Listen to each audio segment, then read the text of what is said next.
ഇന്റർവ്യൂവിന് പോകാൻ ഉദ്ദേശിക്കുന്നവരോട് കറക്റ്റായിട്ട് പ്രേം എന്താണ് അതിനോട് ഇത് പറയാനുള്ളത്, ഇതിനെ കുറിച്ച് ഇങ്ങനെ രീതിയിൽ ഹോണസ്റ്റായി ഇരിക്കുക എന്നുള്ളതാണ് എനിക്ക് ആദ്യം പറയാനുള്ളത്. നിങ്ങളെ കുറിച്ചിട്ട് തന്നെ ഹോണസ്റ്റായി ഇരിക്കുക.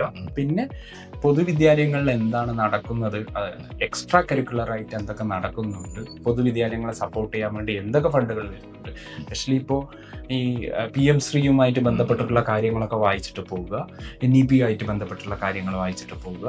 അതുപോലെ തന്നെ ദിവസവും പത്രത്താളുകളിൽ പൊതുവിദ്യാലയങ്ങളുമായിട്ട് ബന്ധപ്പെട്ടുള്ള പല പ്രവർത്തനങ്ങളും പുറത്തോട്ട് വരുന്നുണ്ട്. അതൊക്കെ നന്നായിട്ട് മനസ്സിലാക്കി അതിനകത്ത് എന്താണ് ഇപ്പം ഞാൻ നേരിട്ട പോലെ കൈറ്റ് എന്നാൽ അത് മാത്രമാണെന്നുള്ള ഒരു തെറ്റായ ധാരണ ഉണ്ടാക്കാതെ അതിനെക്കുറിച്ച് കൃത്യമായിട്ട് മനസ്സിലാക്കിയിട്ട് പോകുന്ന ഒരാൾക്ക് ഇൻ്റർവ്യൂ വളരെ സ്ട്രെസ്ഫുൾ അല്ലാത്ത രീതിയിൽ നിന്നും, അല്ലെങ്കിൽ നമുക്ക് നമ്മൾ ഹോണസ്റ്റ് ആയി കഴിഞ്ഞാൽ എനിക്ക് തോന്നുന്നു അറിയില്ല എന്നുള്ളത് അറിയില്ല എന്ന് പറയും, അറിയുന്നത് നല്ല രീതിയിൽ അറിയുന്നുള്ളത് അവിടെ തെളിവാക്കുകയും ചെയ്ത് കഴിഞ്ഞാൽ ഇൻ്റർവ്യൂ സുഖമായിട്ട് നിങ്ങൾക്ക് കടന്നുവിടാൻ പറ്റും, നല്ല മാർക്കോട് വരും. കാരണം ഞാൻ എൻ്റെ ഒരു ഇൻ്റർവ്യൂവിൻ്റെ സ്പ്ലിറ്റപ്പ് ഇപ്പോഴാണ് വന്നത്.